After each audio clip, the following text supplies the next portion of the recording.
Good evening, and thank you for viewing the November 17th meeting of the Arcata City Council.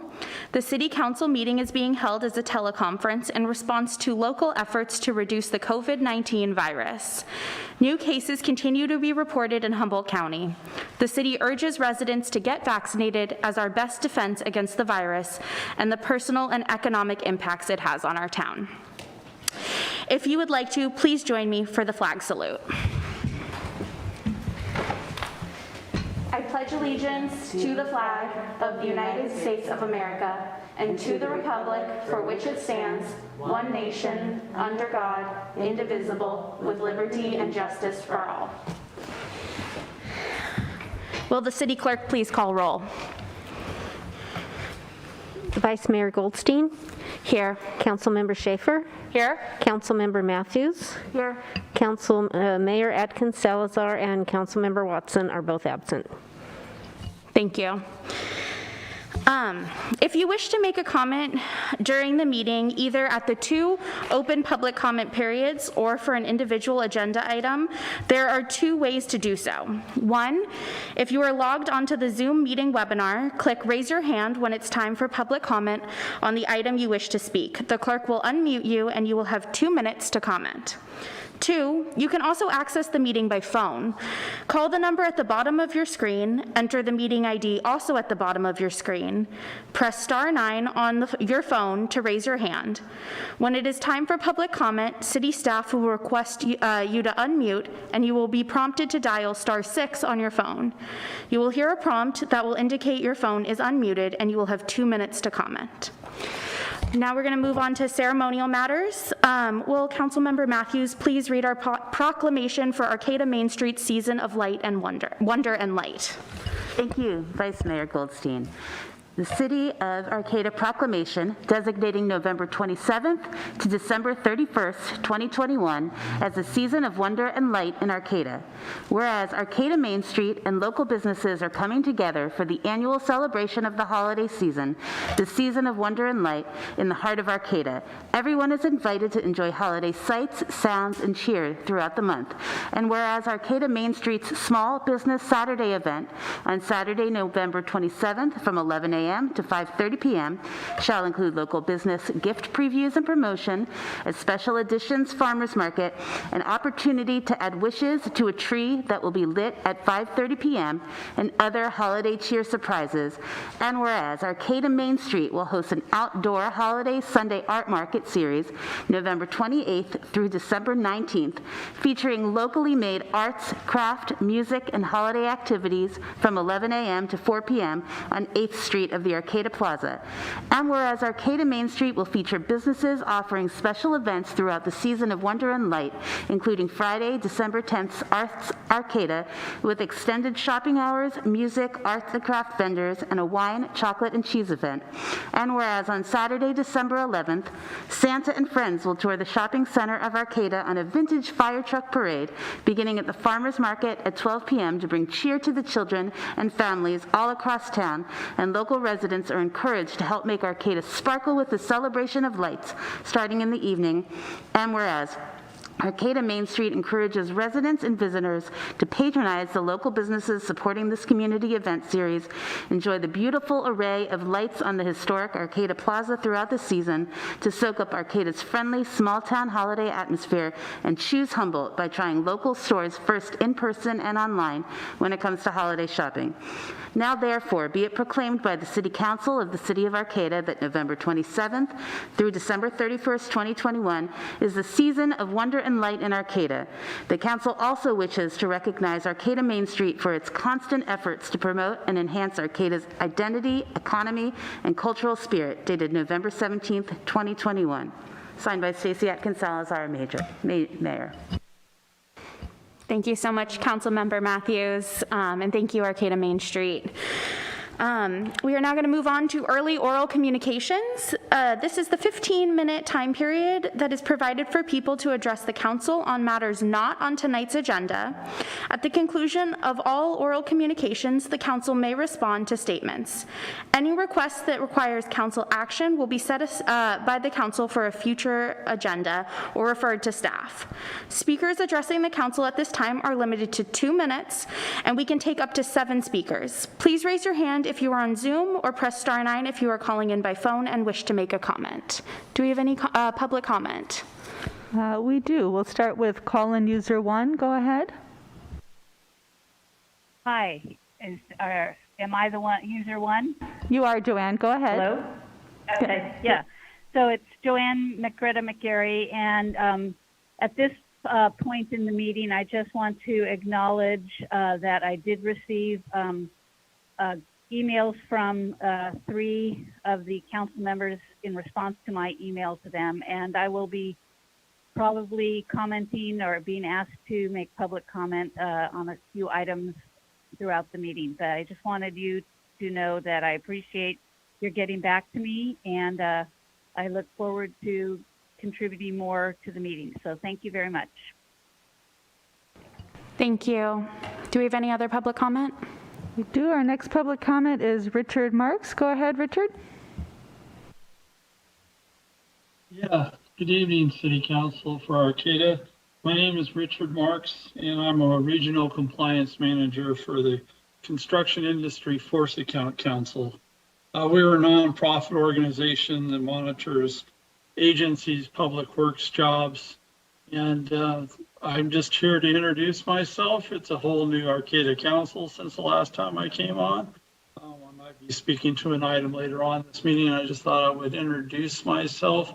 Again, this is Richard Marks from the Construction Industry Force Account Council, and some of you might know me as a Harbor Commissioner for Humboldt Bay Harbor Recreation and Conservation District. Thank you. Thank you. Any other public comment?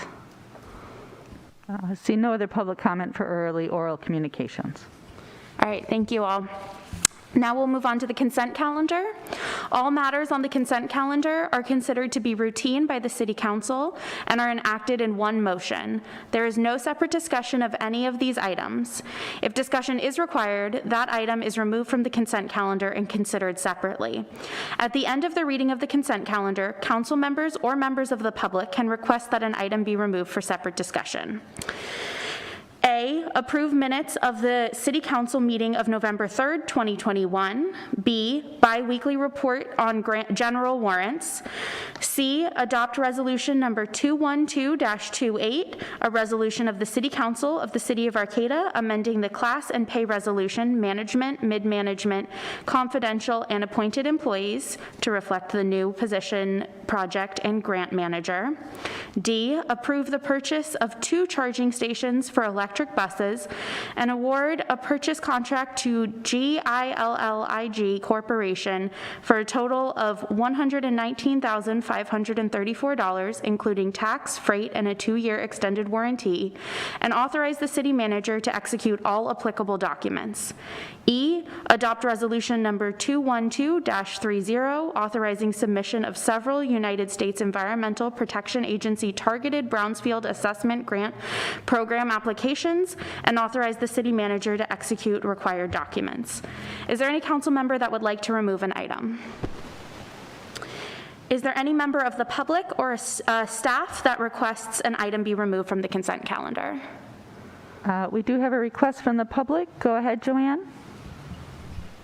Yes, thanks. This is Joanne McGreta-McGarry again, and I am asking for item D on the electric vehicle purchase or bus purchase to be removed from consent calendar. Okay, thank you.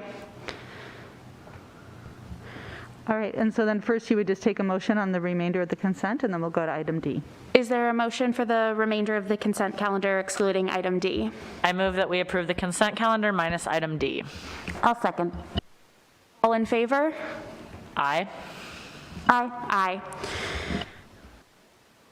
Oh, sorry. The motion passes, and now we can have a discussion about item D. Joanne, did you have a specific question or comment on item D?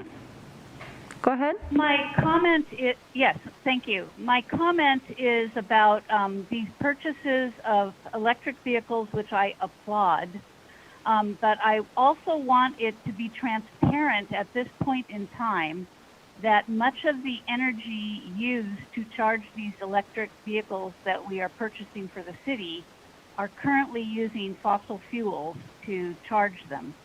So my hope is that future purchases for charging stations and vehicle purchases will have renewable energy at location to charge these vehicles with solar arrays, hopefully over each charging station, et cetera.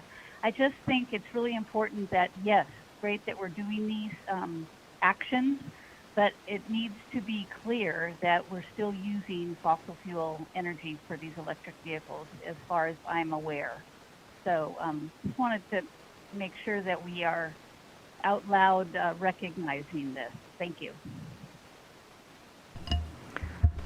Okay, this is City Manager Karen Deemer. Thank you for that comment, Joanne. I did just want to clarify a couple of things. First, for all of the city charging stations, you're correct, we don't have on-site generation, but the city does opt up to 100% renewable electricity.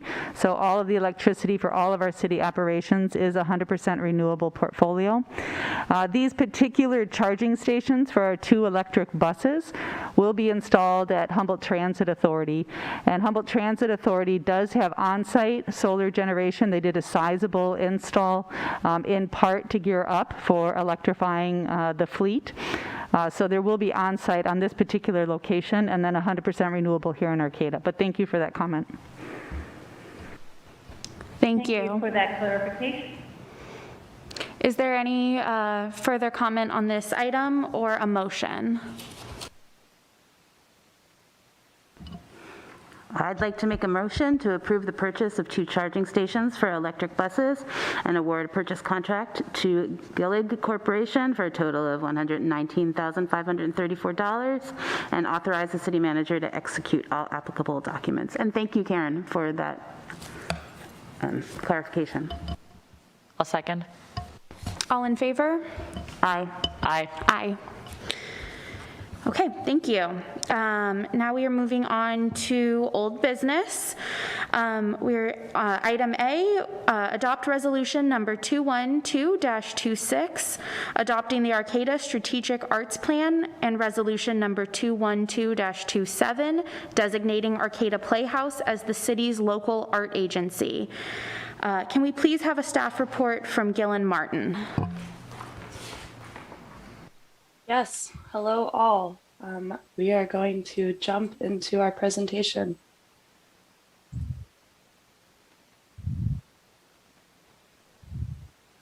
So hello, welcome. My name's Gillian and I'm a program specialist in the Community Development Department. With me here this evening is Senior Planner Dilo Freitas. And we've both been the lead on the Arcata Strategic Arts Plan since we started in the same week in 2019 with the city of Arcata. It's really wonderful to be here with you all at the end of a process that represents so much time and energy and thought from Arcata's artists and community members. And we are entirely cognizant that you've seen 2 presentations on the development of this plan. So tonight we're going to speak to its meat, the needs we've heard from the community in terms of arts and culture, and the goals that we propose to address them. So we know you've seen this slide, but we are just going to ground in this to begin with to remind us why we're all here. So from the beginning of our planning process, we heard from all corners what the arts already do in Arcata to define and address our most essential community concerns. So I've thrown up here on the slide just a few of those that we heard from our community. So from this initial framing, we've planned through thinking how to support artists and art organizations already doing this work. And how can we ensure that they have the infrastructure to keep doing what they need to do? So I'm going to take over here for just one slide and run us through the engagement before Gillian jumps into the goals. As Gillian said, we have been on a long road to tonight to the adoption of this plan and the re-upping of our relationship with Playhouse Arts as our local arts agency. Through the last couple of years, we have done interviews with all of the organizations and entities on this slide. If you want to learn more about some of the questions that we asked and direct quotes from these individuals, they are in the appendices to the plan, which are in your packet on page 122. So we have done not only these interviews, but a focus group, a study session with the Council and Planning Commission, a survey, a listening session. And all of these have brought us to three main core tenets of the plan, which tie to our goals, which are Arcata's art are highly valued, Arcata's artists are fairly compensated for the work that they do, and Arcata's arts and cultural life is equitable and accessible to all. Generally, the document before you tonight is unchanged from the previous presentation that you received in June, but we're just going to run you through the goals in a little bit more detail and then wrap up with what happens next. So before I get into the meatiest four of this plan's 6 primary goals, we just want to ground in the equity commitment as well. So while increasing equity in Arcata is not named as one of this plan's goals, we do believe it will be an outcome of the plan.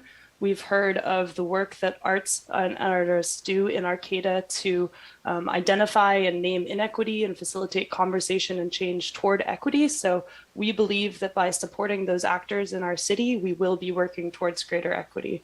And in regard to, and to ensure that this plan is staying accountable to that commitment, for each of the goals, there is an approach to equity included in this section. I also wanted to note here, this is in your staff report, but in regards to racial equity, this term does use the term Black, Indigenous, and person of color or BIPOC throughout. There is a note on language on page 12 of the plan that speaks to that. We've heard some criticism of this term as a lump sum term for historically excluded racial groups. We choose to use it still after surveying stakeholders in racial equity in Arcata. We overwhelmingly received feedback that we should use the term. However, we will revisit that as we all know language and terminology change. So now I'm just going to move into our 4 primary goals and give you an overview of what we've heard in the vein of each and how we're thinking it through.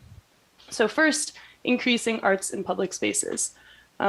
We have heard that the primary opportunities to experience are free public arts, whether that be physical public arts like murals and sculptures, or arts events, spectacles of all sorts that Arcata is truly known for. Most of those opportunities are clustered around our plaza or downtown core. So this plan supports stretching those out to other reaches of our city to allow more residents accessible opportunities to experience them. Second here, just making more transparent and publicly available the processes for new public arts creation in the city of Arcata, and ensuring that there is equitable review in those processes so that we are allowing a spectrum of people to contribute to the city of Arcata's public arts collection. And finally here, just widening accessibility to Arcata's arts and cultural life. So I'll point to Siva's quote on the slide here. Events should be free as often as possible. We want to underwrite and uplift those programs that provide transportation to events or that underwrite ticket costs, and just support as many families and individuals as possible attending our arts and cultural events, trying to make them as least cost prohibitive as possible. Our second goal, expanding arts education. So we heard from stakeholders the benefits that the arts specifically have in early childhood and elementary education, everything from developing motor skills and problem-solving skills to social emotional intelligence. We also heard the importance of continuing those educational opportunities past our elementary arts education. So the benefits of lifelong learning in the arts and the benefits that arts education opportunities in Arcata have toward community connectivity and just health and wellness for all ages. So for this goal, summed up by the incredible HSU Art Ed Professor Jim Woglam, arts for everyone, all ages through to continuing ed. So making visible and increasing arts programming opportunities within the Arcata community. Our third goal, supporting Arcata's artists. It's in our vision statement, compensate artists for the work we do, but we heard this really frequently, that in this region, artists are oftentimes asked to produce work for free or for exposure. and that they should be compensated for the work that they do. So this is in our vision statement, and as the city of Arcata, we're just setting this as a norm. 15 of the graphics that you'll see throughout the plan, we have paid artists to contribute to those pages in partnership with both the Sanctuary and Playhouse Arts. On the graphics credits pages, you can see the asterisks next to the ones that are original works for the plan. But yeah, just setting that norm as a city, we pay artists when they do work for us, and we encourage our partners to do the same. Second on this goal, we are all aware that housing in Arcata is expensive, and our city's limited creative sector economy makes it difficult to make a living as an artist in Arcata. So in this vein, we heard time and time again that what we need is affordable housing and studio space for artists. And there is language in our 2019 housing element toward affordable housing. So this plan just looks toward how we can make that actionable in the coming years, and also gear zoning regulations, increase artist residencies, and just other actions that we can take to make it financially feasible to live and work as an artist in Arcata. And finally on this goal, we've heard of the disconnect between artists and decision makers in our region. So about the time that artists have to spend advocating for themselves and their industry, and just a feeling that they do not have a seat at the table in these conversations. So with Playhouse Arts in the role of local arts agency, we hope that the organization will function as an intermediary arts liaison between the city and artists, just increasing connectivity between artists and decision makers, cutting down on time artists need to take advocating for themselves, navigating our city processes, and just generally facilitating a greater seat at the table for artists. And finally, in our 4 primary goals for this plan, connecting HSU and Arcata through the arts. So we've heard from students, specifically Black and Brown students in Arcata, that many are feeling unwelcome or unsafe in the Arcata community. Conversely, we've heard that many non-student community members are feeling disconnected from our university as an institution in Arcata. Furthermore, even though art is one of HSU's largest majors, many of our students are not seeing pathways to creative sector employment post-graduation. So resume or portfolio building opportunities, internships that offer off-campus connections that could lead to post-graduation employment. We want to create these opportunities because with the classes we're graduating, we're seeing an annual loss of artistic talent from our region from HSU's art program. Also thinking of arts in terms of physical transitions on and off campus. So areas that may create unsafe walking conditions or just be marked by lack of adequate lighting. How can we use the arts to make that experience of transitioning from HSU into the broader Arcata community pleasant, enjoyable, and beautiful?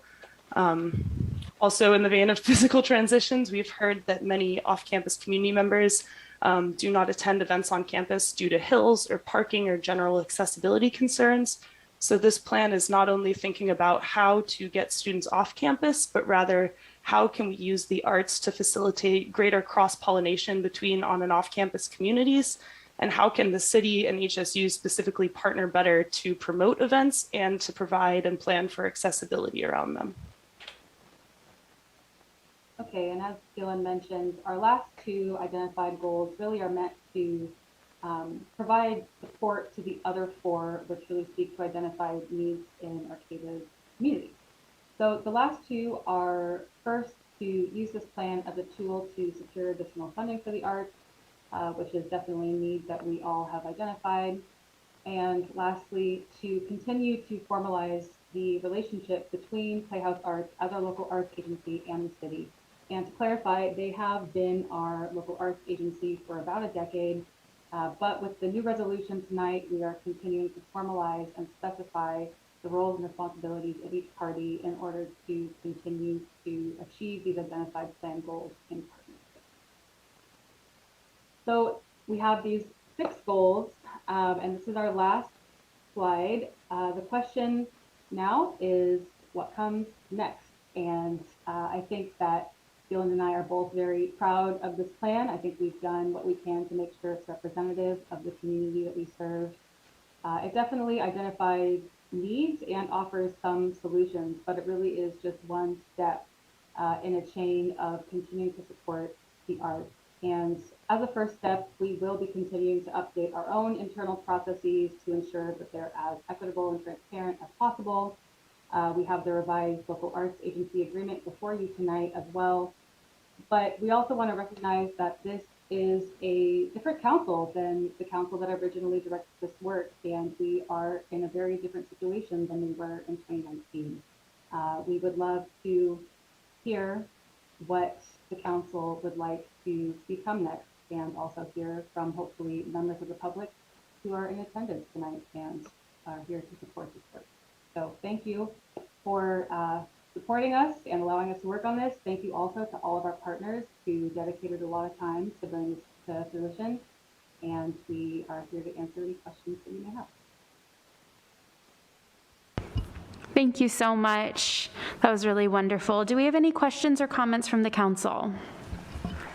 Thank you so much, Gillen and Dilo. I read this strategic arts plan with such gratitude for the councils that came before us, for everybody that participated in these surveys and meetings, and all the partners that worked on this. It is really a remarkable thing. You know, as a mother of a child that is an artist, I really appreciate we're expanding arts and education. I really think that this is going to really help Arcata have a unifying theme as we move forward with our arts plan. I'm really honored to be one of the council members here now that will hopefully pass this. Thank you. Yeah, I just wanted to say also thank you, and that I feel great to have inherited such a wonderful plan, you know, put forth by a previous council. And, you know, definitely you guys said that you did want to hear feedback from us. I'm, you know, just very fully in support of this plan that you guys are putting forth. I know we talked a lot about with using ARPA funds for a lot of city beautification as well, and how that's going to just, I mean, help promote our economy and generate, you know, just more people out in our community, you know, spending money and enjoying the arts and keeping everything going as we're seeing people come back to more and more events. And then also this process of beautification, hopefully seeing, I mean, more art installations like we're seeing around, both with the schools. I always walk on the Bay Trail there, and there's the art from Rowood Coast Montessori. I have snapped a few pictures of their adorable otter illustrations to show people. And so just being able to enjoy both, you know, student art all the way up to professionally done, you know, beautiful murals that we're seeing pop up all over town as well, really has, you know,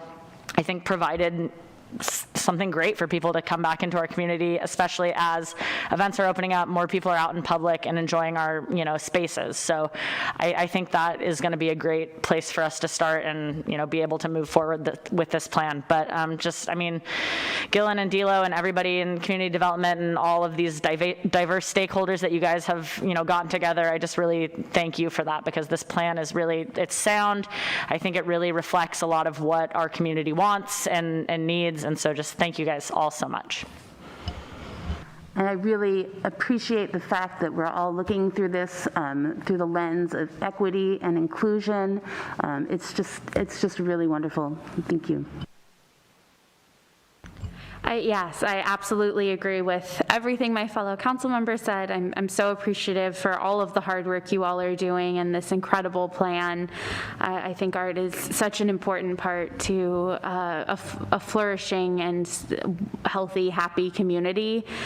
So I'm just so excited to see this go forward, and so really just so appreciative for all of the hard work that's gone into this. So thank you so much. Do we have any members of the public that are waiting to comment on this item? Yes, we'll start with Ken Hammock. Go ahead. When you can hear me, Ken, go ahead. Hi, this is Ken Hammock, current chair of the Arcata Chamber of Commerce. Gillen and Dilo, thank you for this. This is really a gift to the community and much needed. Such an important part of the economy, the arts. And I was wondering, since the Polytechnic announcement and the expected growth that we're expecting, you know, is going to ensue, I wonder how the arts are going to play a role in kind of the next generation design, sustainable designs, for example, housing, public spaces, just designing our own future. How can the artist community play a better role as we think through our, you know, what the future looks like? Thank you. Playhouse Arts. I'm going to guess Jackie, go ahead. Yeah, sorry, my internet connection is a bit wonky. I'm out here in Blue Lake, so if I become a robot, I'm not really a robot. I think that in terms of creative placemaking, the arts can play such a huge role in both the health, like you said, welfare, and economic development of our city. And I'm so excited that this plan has come together and has moved forward. And Gillen and Dilo and David, it's been a journey, and it's been a fabulous journey. And I really look forward to implementing some of those things that are in that plan, and to augment things that are going on. The idea that we can push our boundaries outside both the Creamery District and the town center, and look at what's going on in other areas of this amazing city, all the little parks that are everywhere that the city has worked hard to have, and how arts can have an effect on that. Kids who can't take transportation to get to things in the summer, or how we can offer many more free events. So I think it really offers a huge opportunity for artists to be involved in housing as well, and housing discussions, even though that's fraught, as we know. But I think it's good to have those ability and those places for artists to come forward and speak. And so I think this plan really does that, and I'm very excited about it. I guess I could turn my, I can't turn my video on. I'm just a star. So thank you so much for all the work from all angles of the city and all the partners who stepped in. It's exciting, and I look forward to gathering billions of dollars into the city of Arcata from international, national, and state funds that are just itching to fund creative placemaking ventures. So thank you. Thank you. All right, Gwen, go ahead. Hi, my name is Guinevere Cristobal, and I am the new operations manager at Arcata Playhouse, as well as an HSU alum from 2020 from the theater department. And I just wanted to voice how exciting it is to be stepping into Arcata as not a student anymore, and just as a citizen of the county. And I just really love that you guys are pushing towards bridging that gap between the campus and the community on the outside.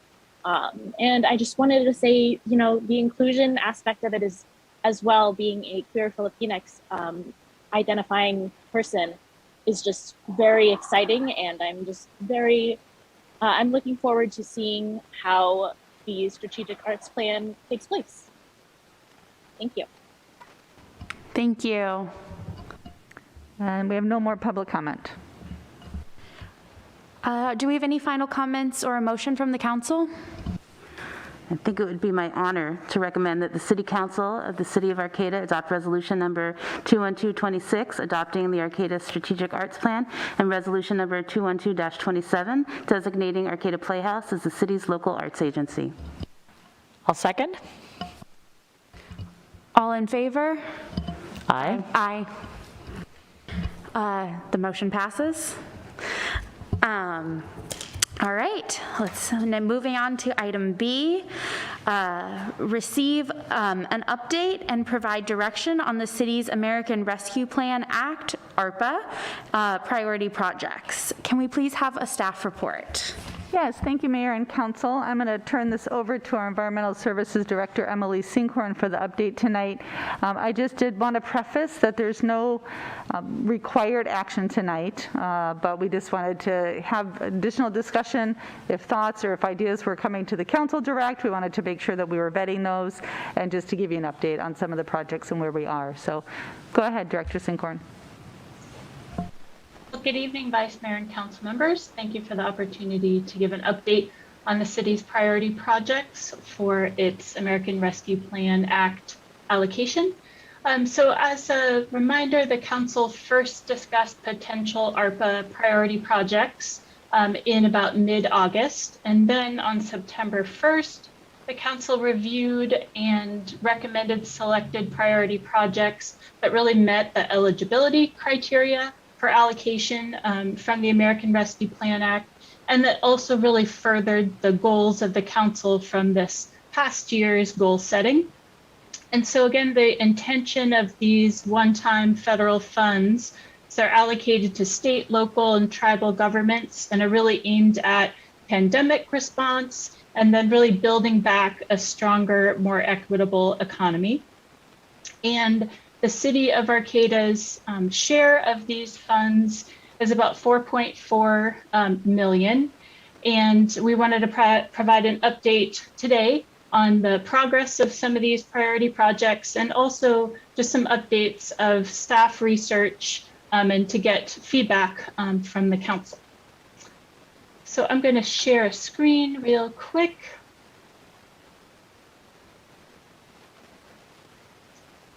Great. So the Environmental Services Department is giving this update as we've been furthering a number of these priority projects. And we'll also give a brief summary of all of the allocations the council recommended so far.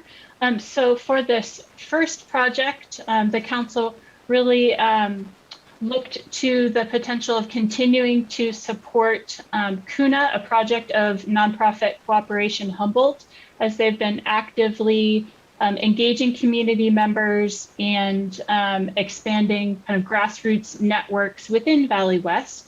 And city staff and Cooperation Humboldt have drafted a draft memorandum of understanding, and we expect that final contract to be in place hopefully in next month. And this contract really builds, in draft form, really builds upon CUNA's strengths at engaging with the Spanish-speaking community in Valley West, also in putting on community events, being a partner with the city of Arcata in outreach and prioritization of projects in Valley West, and continuing their beautification efforts through their current Adopt a Park program at Carlson Park, and expanding those cleanup and beautification efforts throughout Valley West as well. So the next priority that the council had was really refunding staff positions that were frozen during the pandemic. And the city has been really active in recruitment during this time.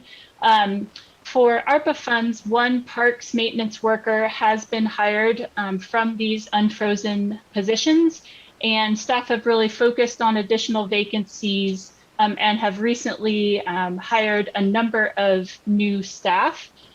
In particular, another vacant parks maintenance worker position, a recreation supervisor, a wastewater treatment plant operator, and working through the process of 2 new police officers. So we still have a number of vacancies that we are actively recruiting for.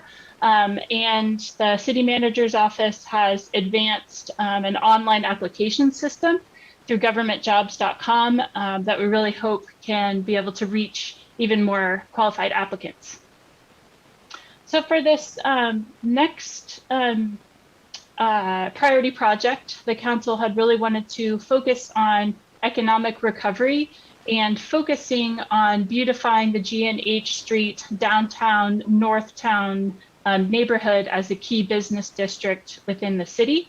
We were also looking at opportunities that we've heard as additional goals of better connecting the HSU campus to downtown and Northtown Arcata. And so one idea for these efforts has been really to collaborate with HSU on establishing a green and gold corridor on G Street, connecting HSU to the plaza. And we're really looking at this being a collaboration with HSU, and HSU working on design for many elements, and city working on installation and collaboration on that. But some of these ideas include light pole banners, enhanced decorative crosswalks, really celebrating HSU, and hopefully a renaming of the Polytechnic University. And so we're looking at aiming towards early in the new year to really celebrate hopefully the reestablishment of HSU as a Polytechnic State University, and also with the hopefully opening of the campus store on the plaza as well. Another component and is in your packet was a draft letter as a component of outreach to G and H Street property owners and businesses, really letting adjacent businesses and property owners know about the city and HSU's collaborative efforts at beautification and inviting participation, and offering, opportunities to, again, celebrate this green and gold corridor along G Street. Consistent with our Arcata Strategic Arts Plan presentation just now, we really would have a suggestion to work on enhancing public art within this corridor and really following new Arts Around Town guidelines established during the Arts and Culture Strategic Plan. And also looking at opportunities for murals and other opportunities for beautification. Also looking at infrastructure improvements, including reimagining the 2 in-street planters on H Street in the downtown area, beautifying the corner of H and Samoa Boulevard, and really enhancing the city side of the footbridge by 17th Street that connects to HSU. And community art collaborations have already really been focusing on the city side of this footbridge. So for additional updates, the Mobile Intervention Services Team, or MIST, is currently being supported by other grant funds. And when these grant funds sunset, the MIST team will continue to be supported by ARPA funds. And the city will continue to work towards hiring and funding a non-sworn prevention position. The Community Ambassador Program, a request for proposals to develop this program, has been released and is currently on the city's website. The Safe Parking Program, the city manager has been giving updates to the council recurring at each meeting. And again, with the idea of providing individuals and families with vehicles of a safe place to park overnight as an opportunity to transition towards more permanent housing. The 7th priority project being support for Arcata House Partnership, a great partner of the cities, to really provide operational assistance and kind of bridge funding to really support their essential services. And that community development department has been working on ensuring this bridge funding comes at a time when needed for Arcata House Partnership to continue their efforts. The City Council really recognized the essential work of essential staff serving during the pandemic, and with that provided additional compensation for this recognition of working during these conditions of the pandemic. And so these essential worker recognition compensations were provided to our full-time employees and is currently in process for eligible hourly staff for these eligible timeframes during the pandemic. City Council chamber upgrades have been completed to enable hybrid meetings. The council had really elected that it would be prudent to set aside an amount of funds to come back and look at in about 12 months to really assess progress on these priorities and others of the council's key goals.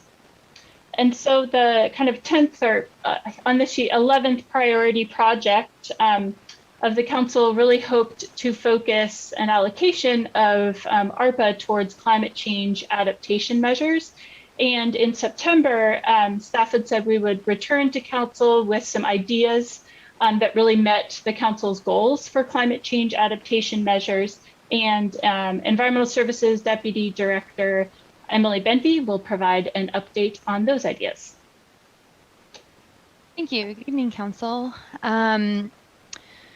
So city staff has been doing a lot of work to look into potential projects for consideration under the climate change adaptation measure line item, if you will. And while we have made a lot of progress, I will be really curious on council feedback of the options that we have come up with, which ones to continue to move forward with. So prefacing it in that space. One project that we have been moving forward has been completing an energy assessment report through Redwood Community Energy Authority, or Redwood Coast Energy Authority, for the Arcata Community Center. And that energy assessment report we recently received, and it included lighting, HVAC, including electrification of our HVAC system, commercial kitchen upgrades, and potential PV installation. And that report included a variety of measures within each of those umbrellas that could be selected individually or in combination, as well as a couple different financing options. And so if the city were to select every single option of that proposal, then the cost would be up to $243,000. Building off of that, there, as I mentioned, were a few different financing options, including no interest loans, one interest loan for a portion, some combination of out-of-pocket costs. So really digging into the specific financing structure to move forward with is one task that we're still working on. Additionally, we could work with RCEA to develop additional energy assessment reports for other city facilities. So we have identified a couple other potential locations that could be good fits. One of the reasons we went with Arcata Community Center is because there's a lot of community activity that happens in that space. And so it could potentially serve not only as a electrified city facility, but also potential demonstration option. And so in that vein, perhaps FoodWorks, for example, could be another space that we could look into. So there's that direction we can go in, which would be to continue to look into energy upgrades for city facilities. Another avenue we've been exploring is under the umbrella of implementing the Arcata's All Electric Initiative. And so this umbrella is quite broad. In the non-ARPA funded space, city staff has been moving forward with development of a natural gas moratorium applicable to new construction. And a thought to dovetail that new construction potential moratorium would be to work on developing a appliance incentivization program. Specifically, we're looking toward heat pumps, but that could be further expanded. And we're also interested in looking into this potential program, financing program, really being for low-income community members, whether they're low-income homeowners or low-income renters. And so really working to explore the mechanisms of that. Part of the reason we selected the heat pump is because it has a really great return, so to speak, on energy efficiency or climate change carbon reduction, as well as the fact that RCEA currently has a rebate program for heat pumps. And so potentially we could dovetail with that program and increase or further leverage those funds to reduce the out-of-pocket costs for customers. An earlier, or I should say a later conversation we have been having that is also within this vein and it is not included in the staff report or this spreadsheet is the potential for looking at existing construction and homeowners wanting to electrify their residents. And is there a way that environmental services and building engineering could partner to further incentivize that shift to electrify existing gas heated or gas appliance spaces. So that's something that staff is really early on in the conversations and could explore further if that is the pleasure of the council. Moving to the third bullet, so 11C, the climate action plan work that Arcata is working on in partnership with a number of Humboldt County jurisdictions has thus far been a non-ARPA funded effort. Looking toward the future, after the climate action plan is adopted, there have been conversations about potentially funding a position that would be housed in RCEA that would take over the monitoring of the climate action plan. So working with different jurisdictions to ensure that they're on track, they're implementing measures, seeking potential funding sources, and really just overseeing the implementation efforts and monitoring of that climate action plan. And so while the ARPA funds wouldn't necessarily be able to fund that position or a portion of that position in the long term, it could potentially fund year 2 or year 3, ARPA year 2 or year 3 of that position. Earlier this week at the Energy Committee meeting, committee members were discussing the potential progress on climate change adaptation measures. And one element that really was left out in terms of ARPA was electrifying transportation. And so I wanted to touch a little bit on that. Again, while it's not in the staff report explicitly or on this spreadsheet explicitly, we could potentially explore options to further the city's efforts toward electrifying fleets or working on electric charging infrastructure. But I did want to speak to that because it did come up at the Energy Committee meeting earlier this week, and I think that it was a very good point. I also wanted to really briefly touch on some of the other non-ARPA energy initiatives that we are currently in process of, just to paint a little bit of that broader picture. So the city is currently working on battery backups for smaller battery backups for a number of city facilities. We're also working on various alternative transportation opportunities and projects. And as you saw earlier in the agenda, pursuing electric buses and charging infrastructure further. So I wanted to, again, touch on that to paint that broader picture and open it up for council thoughts and comments in areas that make sense to continue to explore or potentially explore that I haven't mentioned. Thank you. Thank you so much, Director Sinkhorn and Deputy Director Benvey. Do we have any questions or comments from the council? That was a really exhaustive presentation, and I really appreciate it. I'm pretty proud of what we decided to put aside for what it looks great. I don't know if I need to recuse myself from discussing any RCEA-related items, but yeah. Yeah, I think yes. When we get to the point of actually voting on specific, certainly contracts through RCEA, you're going to feel more comfortable recusing yourself at that point. But in terms of the general discussion of where to prioritize ARPA fundings and the types of programs and projects that you want to see, I think you can certainly weigh in on that conversation. And if the city attorney turns her camera on, that means that she wants to tell me something different, but I think we're okay. I think we're good. Did you have anything else to add to that, Nancy? No, I think the probably the comfort comment is the most appropriate. You know, the perception and the fact that you do work for our CEA. I don't think there's a technical conflict of interest, but I think it's wise to keep those two the two agencies separate this way. Thanks, Nancy. Well, I think we should partner with our CEA as much as we can. No, but I mean, all these projects that you all laid out look super great. I'm especially excited about electrification upgrades and looking at all electric ordinances, especially considering that we are going to be building a lot of housing in the near future with all of the tours that have been going on with the Gateway Plan and everything like that. We're looking at building a lot of new housing here, and to make sure that it's a priority that that is electrified and has the ability to have access to clean energy, I think is going to be super important. And that being said too, I mean, lining up with, upgrading our city facilities and being able to work with our CEA to do that, I think is a fantastic idea. I also really liked the idea that was mentioned of, looking at other cities' facilities outside of City Hall, outside of the community center. I think working with FoodWorks would be a great idea, especially considering we have so many different micro businesses and kind of small local entrepreneurs working out of there, to be able to kind of engage a wider group of folks and saying, hey, and look, you're cooking all of this with clean energy, we have this in mind, just to kind of engage a wider group of people, I think is a great idea.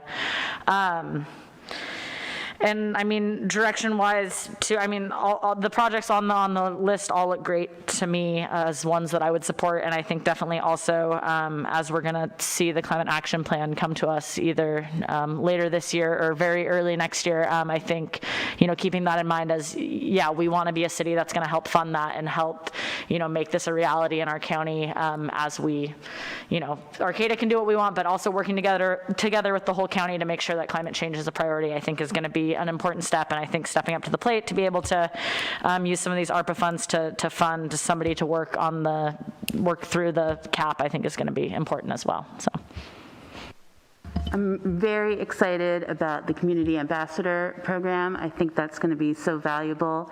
I'm also glad that we're starting to fill those positions, police officers and other positions. And I'm really glad that we're getting rid of the planters on H Street between 11th and 9th, because they're an eyesore. Thank you. I completely agree. I'm so proud of everything the city's been working on so far and will continue to work on, and I really appreciate the very comprehensive update. Do we have any members of the public waiting to comment on this item?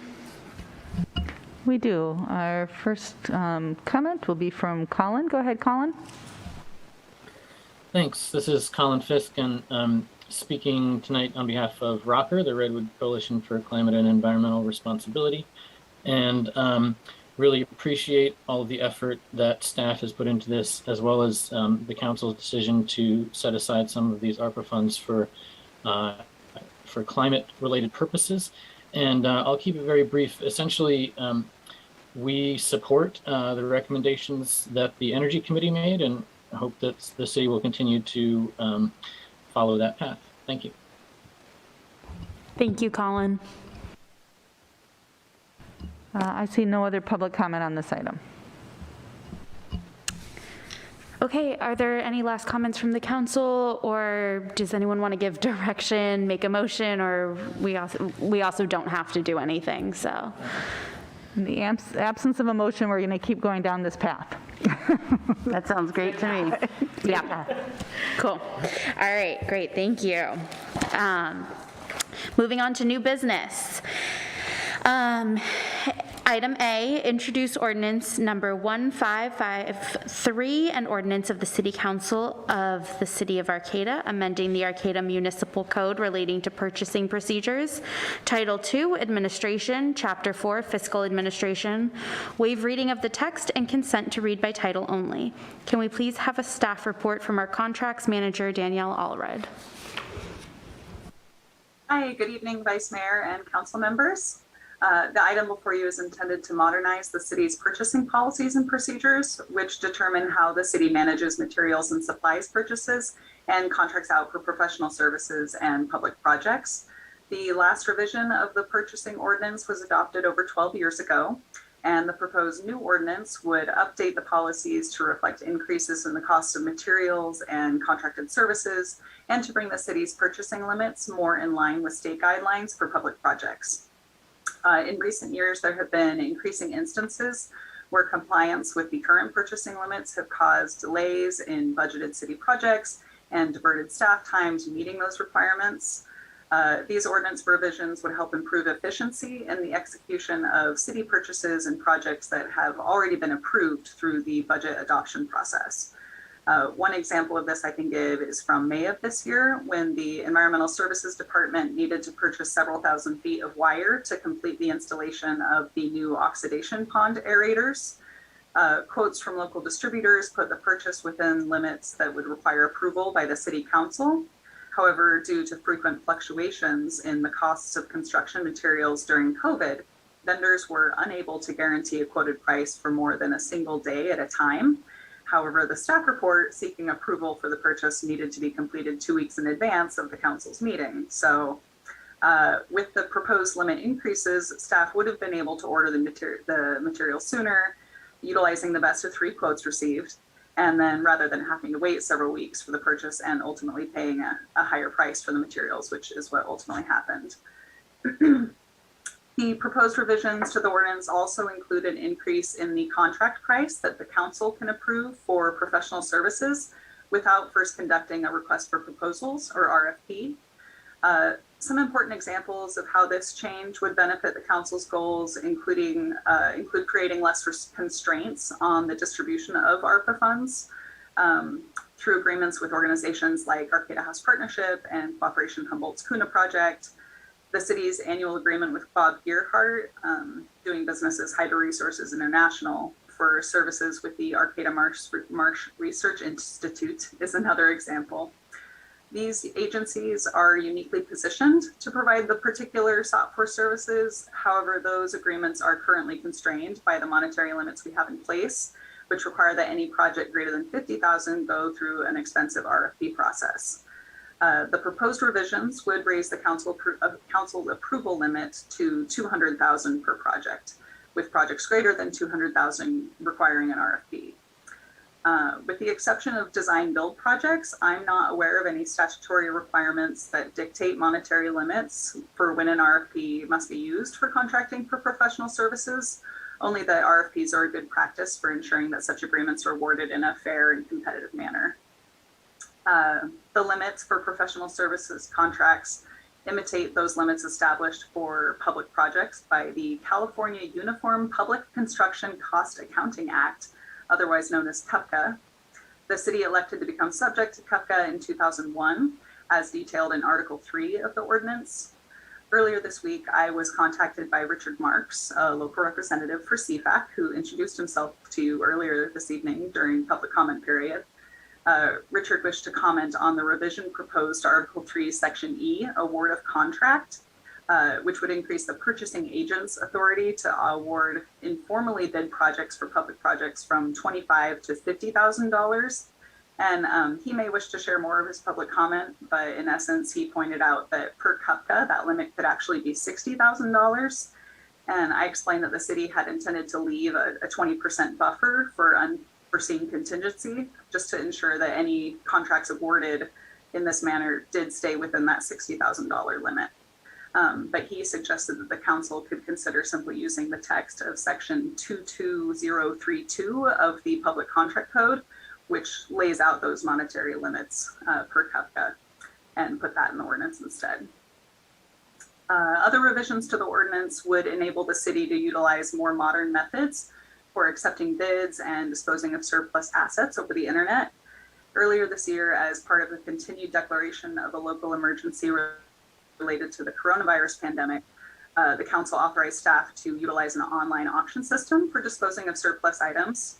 This was intended to reduce the amount of in-person interactions and thereby reduce the potential spread of COVID-19, but it also led to a larger auction audience, which ultimately resulted in higher bids and greater revenue for the city. So this proposed revision would formalize this change to enable the use of online processes for receiving bids in the future as well. If the council decides to introduce ordinance number 1553 as presented, it would be returned for approval as a consent item at the next council meeting, and if approved, go into effect 30 days afterwards. If the council would like to see any revisions to the ordinance, then a revised ordinance would be prepared and introduced at the council's next meeting, then subsequently adopted at a following meeting. Thank you for your time, and I'd be happy to answer any questions that you might have at this time. Thank you so much. Do we have any questions or comments from the council?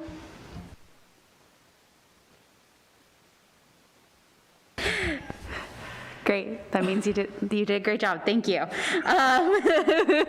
Do we have any members of the public waiting to comment on this item? We do. Our first commenter. Go ahead, Richard. Yes.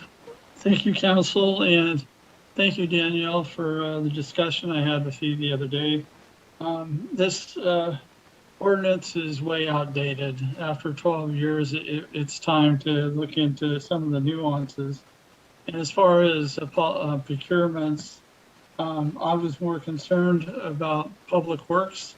And of course, my discussion was to try to update maybe just item E, which is the award of contract. And some of that language is outdated, and I just thought to bring it up to public contract code.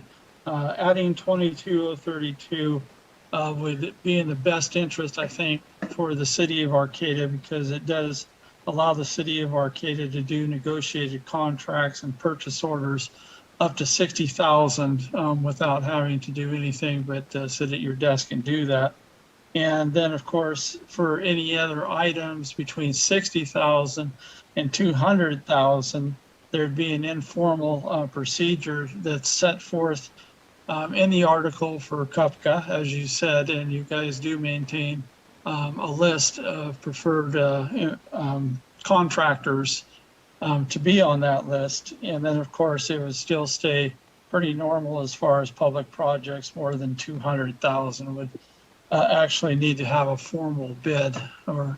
So anyways, I am just making a suggestion for a friendly amendment to this ordinance to add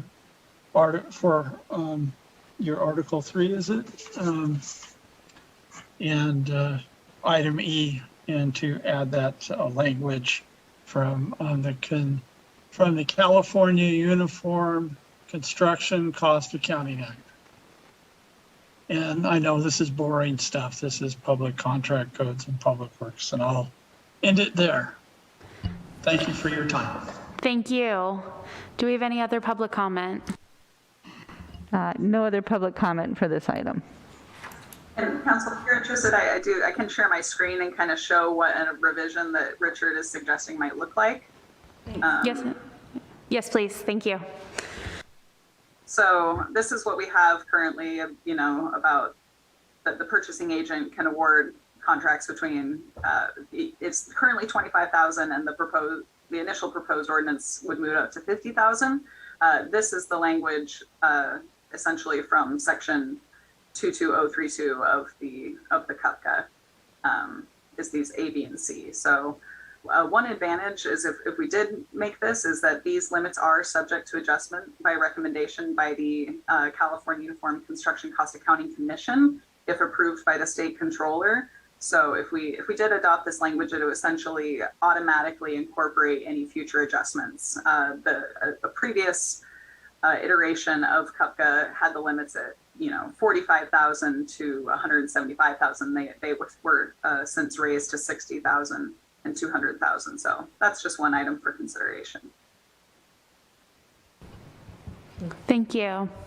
Do we have any questions, other comments, or a motion from the council? Maybe before a motion, I just wanted to give our city attorney a chance if she had any thoughts, because that just kind of came in new today, before you make a recommendation on that. Yeah, the Article 3 would need a little bit of reformatting, because Article 3 is specific to just one subsection of the new language that Danielle put on the screen, and it could be updated to be more comprehensive and provide a little bit more clarity. I actually think it's a good idea. It is very old language, and I think it should be updated, but it's not something I want to do on the fly tonight before you introduce it. So it would delay implementing this, moving forward one meeting anyway. We would have it back to you by your next meeting. Great, thank you. Comments from the council? I'm not unopposed to having council go over and reformatting that language and bringing it back to us at a later meeting. Yeah, and it sounds to me, I guess, if we do update it in that sense that it reflects kind of more of the state's language and the state's contracts, that it will be more flexible in the future as the state regulations change then? Okay. Yeah, then I would support probably then, cleaning up that language and just making it something that can be inflexible now so we can be more flexible in the future, basically, is how I feel about it. Yeah. Except though that you're only limited by the scope of the legislative statute right now, and if we lock that in, which you need to do, your flexibility will be defined only by the commission and not by state law. So you don't have unlimited flexibility.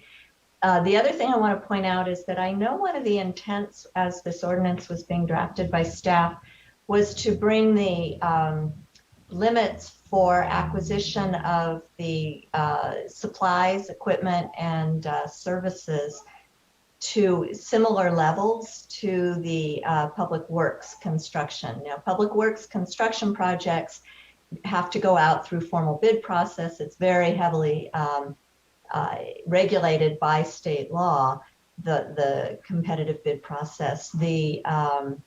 The acquisition of supplies, materials, and equipment is not regulated by those same laws, and the city can set most of the policy around that. And I do know that staff had thought it would be a little easier to implement if they raised those limits. So the limits that are proposed would have lined up with the limits that were being suggested. So it would be useful if you have any thoughts around the limits for the non-public works side of the the ordinance. And I don't know if Danielle wants to speak to this at all.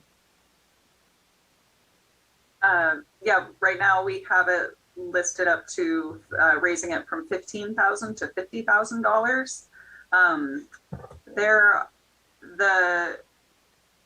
The government code basically says that a city will adopt purchasing policies and then abide by them. So that limit has quite a range of whatever the council is comfortable with. Some neighboring cities, Santa Rosa has up to $100,000 can be awarded by the city manager. Anything greater than that goes to the council. Reading does something similar. And then the way our municipal code is written, which we did not revise, is that purchases greater than that would go through a more formal bid process, similar to what we do for large public works projects.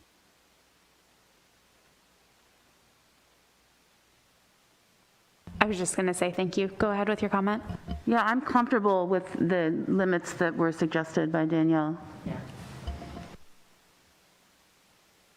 Yeah, I am as well. I think that we have amazing staff, and this is, it's important that we take these steps to, for fiscal reasons, financial reasons, and also to move things forward more quickly, everything that Danielle was saying, and so I completely agree. Is that enough direction that we support those changes and then it will come back? Yeah, I think that provides direction. I'm just looking quick at Nancy and Danielle, but they're nodding in agreement. All right, so we will update with the recommendation that came forward from the public, and then we'll bring that back in final form for your next meeting for an introduction.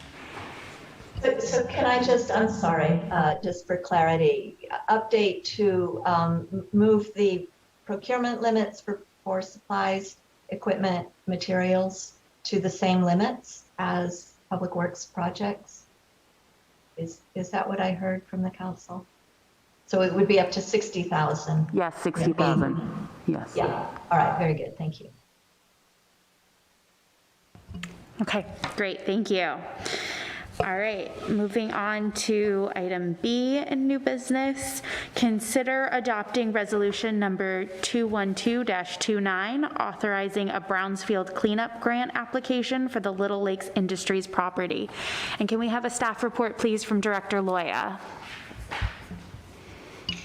Yeah, I'm actually going to turn that over to Deputy Director Dart to kick us off. Thank you. Good evening, Vice Mayor and council members. So the item before you tonight would authorize an application to the Environmental Protection Agency for Brownfield cleanup grant funding for contamination cleanup at the city-owned Little Lake Industries site. The Little Lake site is a former mill site located on I Street near the marsh. It was purchased by the city's redevelopment agency for economic development reuse back in 2001, but it has not been developed due to lack of funding for contamination cleanup. The city previously received a Brownfield assessment grant in 2017, and that provided funds for assessment and remedial planning for Brownfield parcels in the city, including the Little Lake site. This resulted in a site cleanup plan for Little Lakes, which has been approved by the Water Board and the EPA. And the site cleanup plan identified excavation and offsite disposal of the dioxin impacted soils as the best method for cleanup for the site. So I kind of feel like I've brought this back a couple times because we did apply for this last year, but we have a new council, so you guys haven't heard about it before. But when we applied last year, we sort of put it together as kind of quickly as possible. We were still in the site cleanup plan stage, and these grants are extremely competitive. So the city was not awarded, which was disappointing, but it gave us a chance to really work on our application more over the last year. And we've been able to work with the Center for Creative Land Recycling, which we've really appreciated. They've given us a lot of insight into making our grant more competitive, which we believe, or application more competitive, which we believe it is at this point. The estimated cost for the site cleanup is approximately $400,000. So we're asking for an up to $400,000 with a 20% cost share if our cost share waiver is not approved. So that's what we're asking council to approve in the application. The cost share can be achieved through many different methods. So it can be staff time, it can be equipment, it can be a cash match. There's a lot of ways that we can get that if we're not awarded the cost share waiver. Once the site is cleared of contamination, then the city can begin redevelopment of the property, which is the ultimate goal. And it's something that we've been working towards for a long time. That focus would be job creation, recreational amenities, and habitat restoration. So at this time, staff requests the council accept public comment and authorize the submittal of the EPA cleanup application for Little Lake Industry Site. We would also ask, though, that the council authorize staff to make minor amendments to the application prior to submittal. We're still working on language in a couple areas and finalizing the budget in that not to exceed 400,000, and then editing for some grammatical errors and also some required EPA formatting. There's some formatting that needs to be done to make it the size and exact details that they require. So I'm happy to answer any questions that you have, and then any technical questions. David has a lot of history on this site as well, so he can answer questions also. And just before turning it back to the council, I just wanted to add that when I first came onto the city, we had a lot of properties that had some contamination. We had a TBA grant that targeted brownfield assessment grant that we tried to work out into the community, and I've often heard it said from folks that are working in this field that it's really hard to get anyone to take advantage of these. And so I just wanted to acknowledge the work that staff has done, the leadership role that Jen has taken on to move this project forward and get us to a point where we can actually clean up the Little Lake site. And also, I think the way that we've rolled this program out, we've been able to develop new and deeper relationships with a lot of our partners, like Baykeeper, who's assisted with the applications that you approved on consent calendar. As well as the EPA and the Water Board and some of the regulatory agencies that are partnering with us to get these sites cleaned up. Without having these sites cleaned up, the projects are just dead on arrival. You just can't do them. And so this is really important work, and we've really expanded our activities in the city of Arcata to identify and target cleanups for these contaminated sites. So looking forward to this next application. Thank you. Thank you so much. Do we have any questions or comments from the council? I don't have any questions, but thanks, Jennifer and David, for that presentation. I know that we talk a lot about projects that we'd like to put in the Little Lakes area, dog parks and other things, and I think that this is a great project so we can develop that area, so thank you.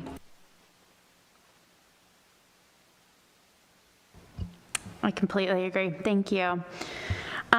Do we have any members of the public waiting to comment on this item? If you'd like to comment on this item, and either raise your hand or press *9 if you're on the phone. All right, I see no public comment. Okay. All right. Do we have any final comments or a motion from the council? And I know there was an ask to add an authorization for staff to adjust language a little bit. So does that need to be included in the motion as well? Yeah, that'd be great. Okay, thank you. You'll adopt resolution 212 starting at that point, and then we'll add that in at the end.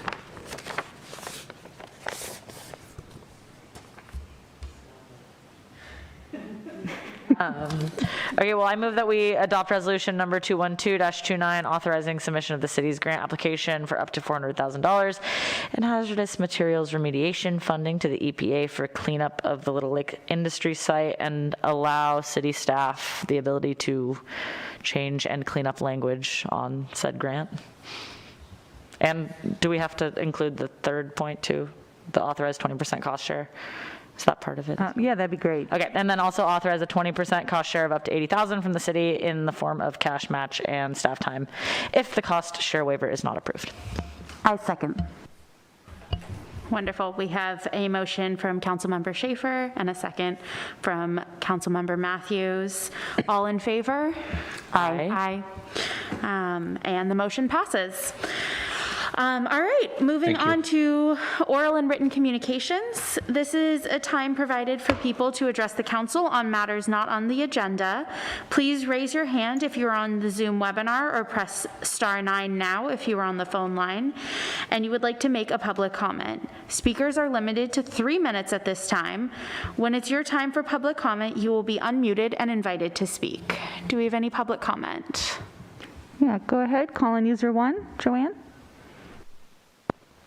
Hello again, this is Joanne Gary. By the way, I've been sitting outside of council chambers looking at you through a little slot, but I do appreciate being close enough and having the access, at least on my little iPad, to watch and listen.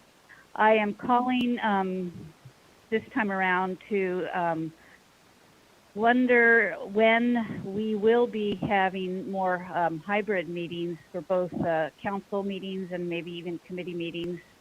I did get an email from Council Member Schaefer, who indicated that maybe December 1st would be the soonest we would have in-person ability to participate at city council meetings.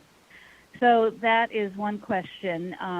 I also do wonder if the council is willing and able to bring up the climate emergency declaration again, and in conjunction with such a declaration, if we are willing and able to pass that declaration again, or continue it or renew it.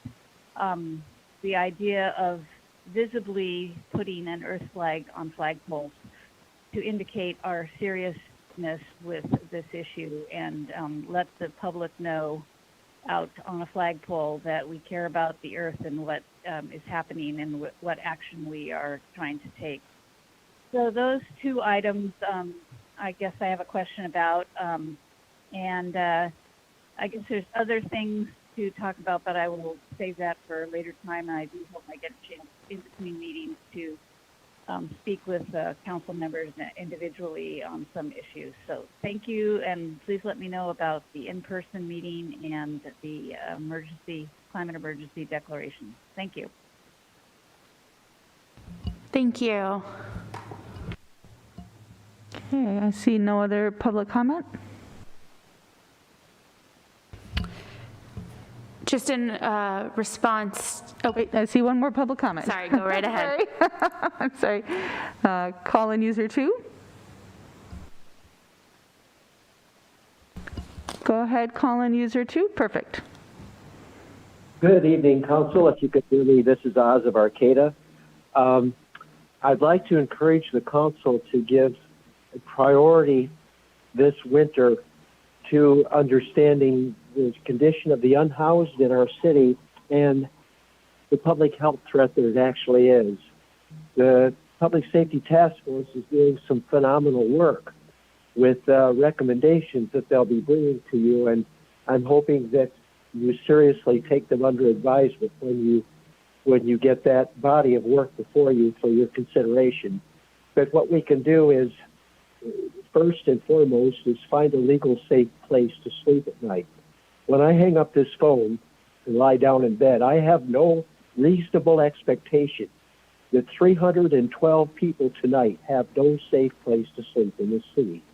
It's contrary to our community values and our community generosity. It always has been. And the policy that's in place has not worked, is not working, and never will. It's a drain on public safety resources without a tool in the public safety toolbox to give a pedestrian assist to allow a person a safe place to sleep at night. It's very simple. The policy's broken, and we have to start from the ground up because they're sleeping on the ground tonight. Thank you for your consideration on that matter. And the second matter tonight is a couple of city council meetings back, there was, I think it was $37,000 appropriated for police training.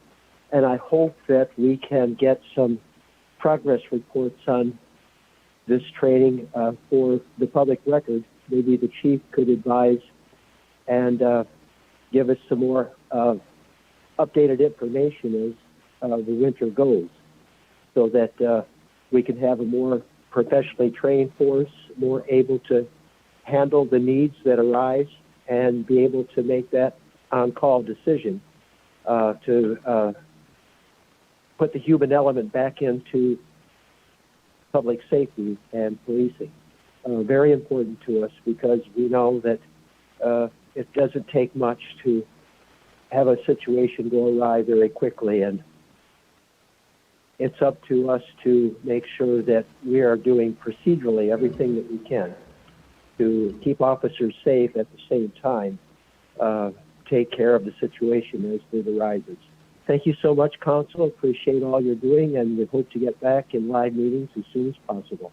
And good night. Thank you. Do we have anyone else waiting to make public comment? All right, I see no more public comment. Okay, thank you.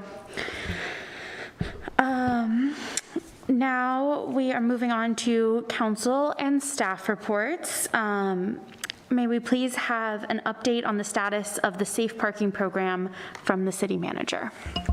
Yeah, just a quick update for you this evening. Arcata House Partnership has continued to work with the city on putting together a proposal. They are at a point where, from an operational standpoint, they've got a strategy and their board has approved a concept for them to be able to operate the program within the budget that was approved by the council. We are in the process of trying to finalize a site, and we are, at this point, we still have a couple of city sites that we're working through, but we do also have one additional private property site that we're going to be visiting hopefully this week, if not early next week, and try to finalize a recommendation on that for you. Since we've had a fun time talking about purchasing policies, I do just want to bring up that this is probably one of the perfect examples. You know, you had at least two things and potentially three with community ambassador, depending on the direction that goes. But the contract for CUNA and the contracts for Arcata House Partnership both were well below or well above what our current purchasing limits are. With the action that you took tonight, I'm feeling confident that we'll be able to move forward with the CUNA contract without a request for proposals formal. But for this one, still we're looking at, you know, $480,000. So we will still be going out for some level of request for proposals. But we did also want to make sure that we'd have a proposal coming in. So get, you know, somebody ready enough to be able to submit a proposal. So we'll work through that process as well. But really, I think the big piece is to finalize the location. And I think we're getting close, so that's good. Update on that. Thank you. Thank you so much, City Manager Deemer. Item B, update from Deputy Director of Environmental Services, Community Services, Emily Benvey, on the Aldergrove Marsh Restoration Pilot Project. Sure. So I am going to share my screen. I have a PowerPoint prepared, and I always have trouble between presenter mode and slideshow view, so bear with me just 1 second.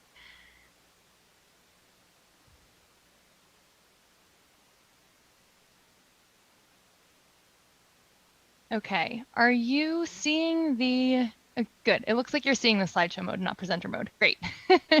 So Aldergrove Marsh Restoration Project is a project that Environmental Services staff recently completed, which was funded by U.S. Fish and Wildlife Service Coastal Partnership.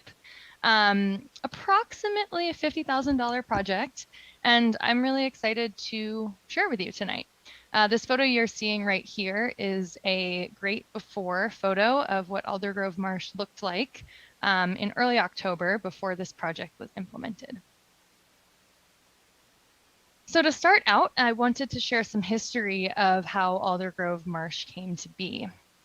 Aldergrove Marsh currently is an approximately 10-acre wetland complex on the historically North Fork of Janes Creek and on North Fork of Janes Creek and historic Mad River floodplain. Prior to its construction, it was agricultural land in roughly 1941. So I have this time series for you. You'll see in 1958, the area became a log holding pond. And then by 1988 or thereabouts, the 10-acre marsh currently known as Aldergrove Marsh came into existence. So this marsh was created in the, I believe, early 80s, and its construction was to help offset some of the impacts of the industrialization of the Aldergrove area, as well as offsetting some of the wetland loss.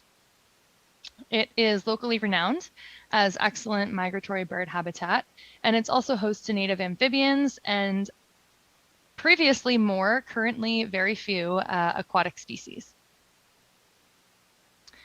So you can see here in 2003 what was the open water habitat, which for context, I'll go back one slide. This open water represents about 3 acres, and then the remainder is a mix of riparian habitat essentially and islands.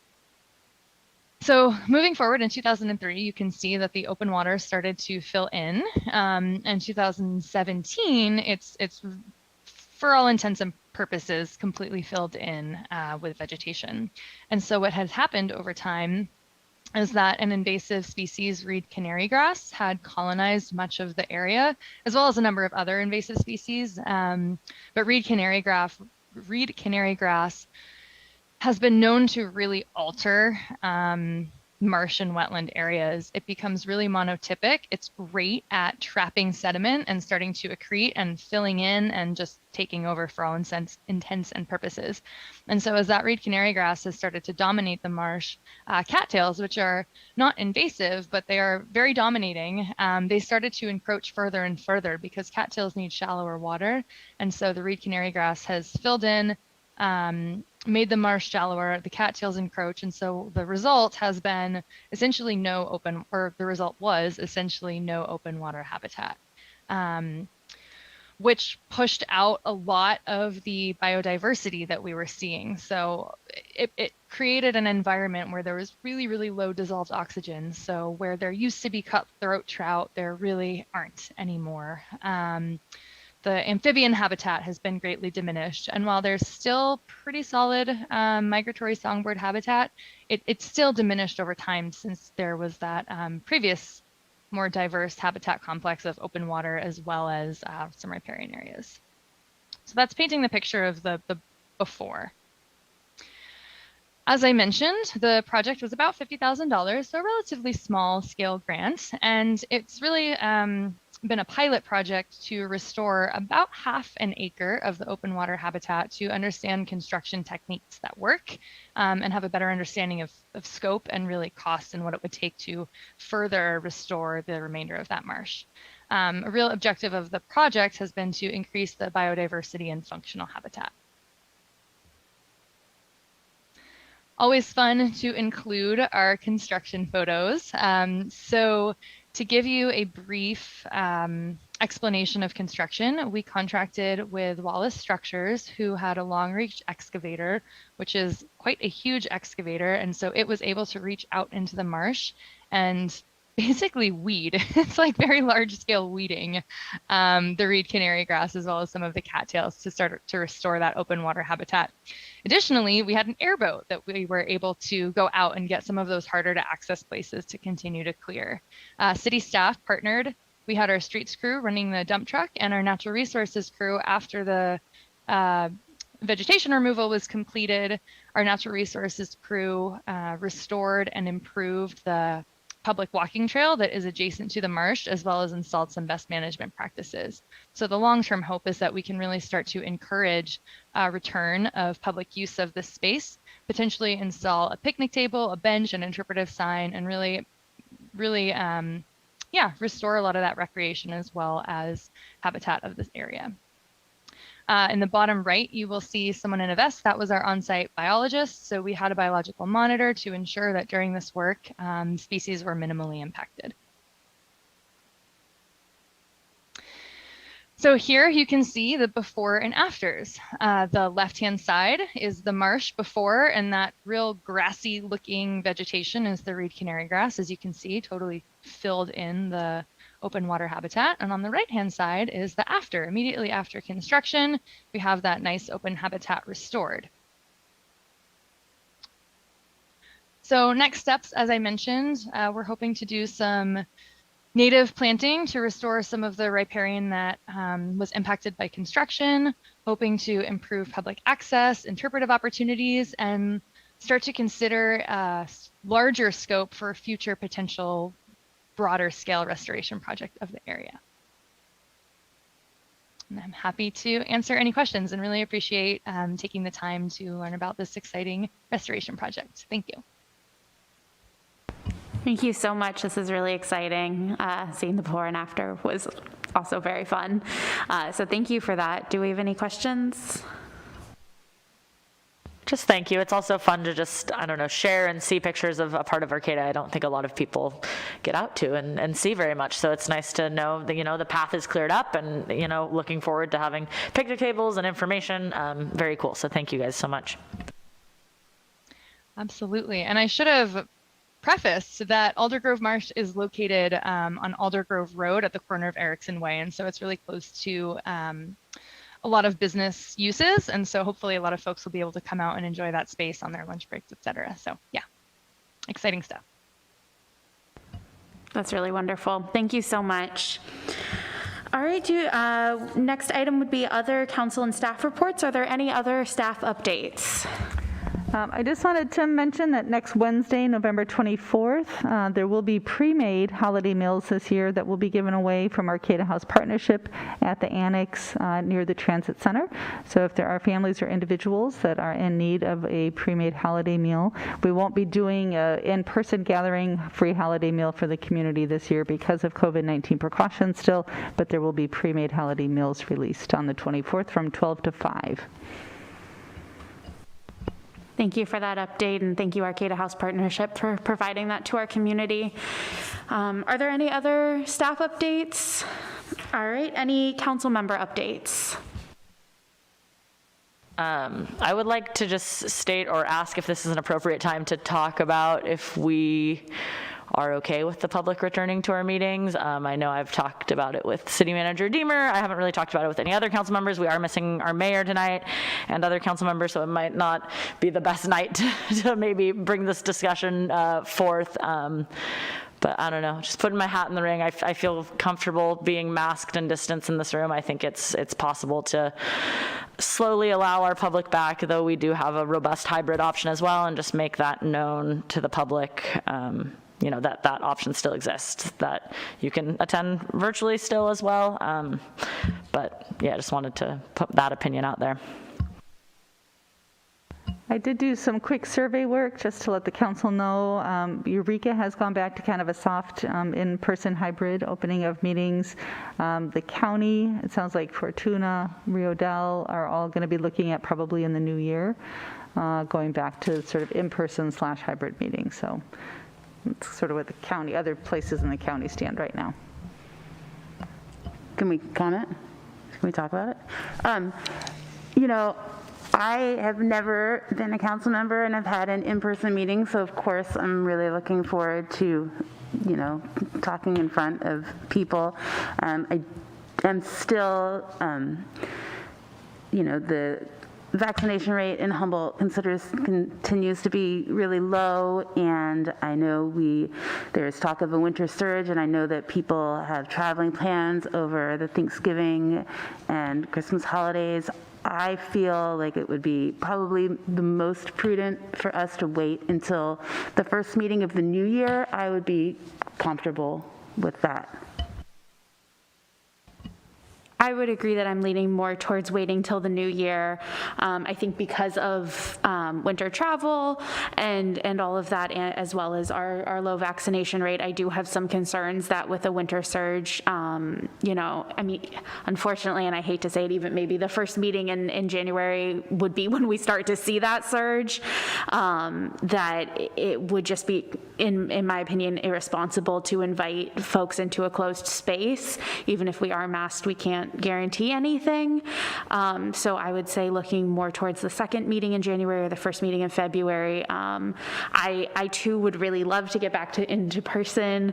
I have gotten to have one meeting in person. I think we had one in-person meeting, and it was really great, and I loved having you all here. So I really am looking forward to it, but I also am thinking very public health minded and want to ensure the safety and the health of our community as well.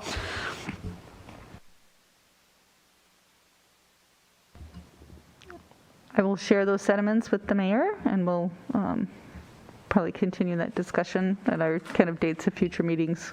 And our, we'll start to gear up and plan, and I'll get some more confirmation as to, from the public health officer. There was a period, and I think some of that has changed, but just within the last couple of weeks, about they were really discouraging in-person meetings, but it sounds like they're getting ready to loosen that at least by the new year also. Thank you, and thank you, Councilmember Schaefer, for bringing this conversation up. I know folks are really ready to get back and be with us, and we're ready to have you back too. So I appreciate you bringing up this important conversation too. Thank you. Are there any other councilmember updates?